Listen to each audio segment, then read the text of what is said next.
In a highly visible attempt to swing its fortunes for the better, Sony recently made the decision to discontinue its flagship Xperia Z-series and transition to a bit less exclusive Xperia X branding for its higher ends. The Xperia X was our first handshake with this new lineup, and now it's time to see how well it compares to the Xperia Z5.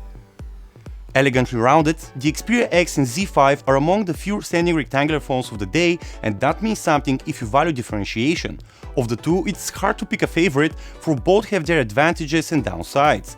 The newer X, for example, is decidedly more minimalist, with 4 counts of branding insignia foregone and with a cleaner frame. It also features a curved glass for the display that seeps into that frame, unlike the Z5, which looks a bit more ordinary from the front. The frame of the Z5 sticks out ever so slightly at the back as well, cutting into our hand when operating the phone, which is an issue taken care of with the X. Unfortunately, both remain very slippery devices in general. The Xperia Z5 is also just a bit wider and taller than the X due to its larger screen, though it is slightly thinner overall. That's actually not too bad considering the screen gains and the fact that the Z5 is dust-proof and water-resistant, while the X isn't. When it comes to displays, we have to start with a simple fact. The 1080 by 1920 pixel resolution displays on the two phones are very different from each other, and not just in terms of size, but also in terms of display properties. Starting with color temperature, the Xperia X has a slightly colder, more bluish screen, though the Z5 isn't much better with its pinkish whites. The older phone does win out on overall color accuracy with a slightly better representation. Thankfully, both devices let you manually tweak color temperature. If you know what you're doing, you can set these so that you get a more realistic image. With both devices, we have highly minimalist interfaces that are geared towards people who don't necessarily subscribe to the more is better mantra. And while there have been some changes to iconography and there are some gaps in overall functionality, overall the Xperia X and the Z5 offer an essentially identical experience. Standout features include the ability to wake up and sleep the screen by double tapping it, a decently stocked theme store, and the ability to quickly jump into an app search from the Xperia X's home screen with a swipe down. Finally, it's important to note that in the States, neither of these two devices offer a fingerprint scanner. For buyers in Europe, however, and elsewhere, that feature is available.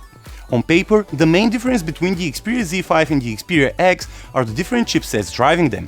Both are Qualcomm creations, sure, but the Z5 is outfitted with the higher-end octa-core Snapdragon 810, while the X packs a hexa-core Snapdragon 650. In terms of peak performance, the 810 offers superior results. This slight superiority extends to RAM on board as well. Both are fitted with 3GB, but the Xperia X utilizes older generation of the stuff. Looking past the spec sheet, however, you will be hard-pressed to notice a difference in day-to-day performance. Despite its less impressive silicon, the Xperia X moves about its interface with satisfying grace, rivaling that of the Z5. Load times are similar, frame rate within the interface is about the same, and overall, we can't complain with the X. The Xperia Z5 and Xperia X share the same camera setup. A large 23-megapixel snapper with wide f2.0 aperture lens and a single LED flash. Both units make use of Sony's excellent digital stabilization software, though only the X comes with the new predictive autofocus tech. Up front, the Xperia X comes with a 13-megapixel selfie cam, whereas the Z5 sports a less impressive 5-megapixel unit. On the software side, it's once again nigh impossible to differentiate the two, as they feature the same new minimalist Sony camera app with its down-to-the-point interface. Clutter is minimal and you switch between various modes by swiping up and down from the menu on the left-hand side. Changing gears to image quality, you'd think that both devices offer essentially identical performance, but you'd be actually wrong to think so. Overall, and without a doubt in our mind, the Xperia Z5 is the more consistent, superior camera phone.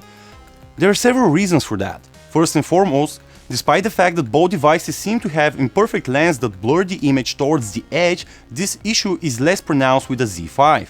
Moreover, the camera on the X sometimes fails to resolve very fine linear detail, introducing visual artifacts. Noise is also higher with the Xperia X.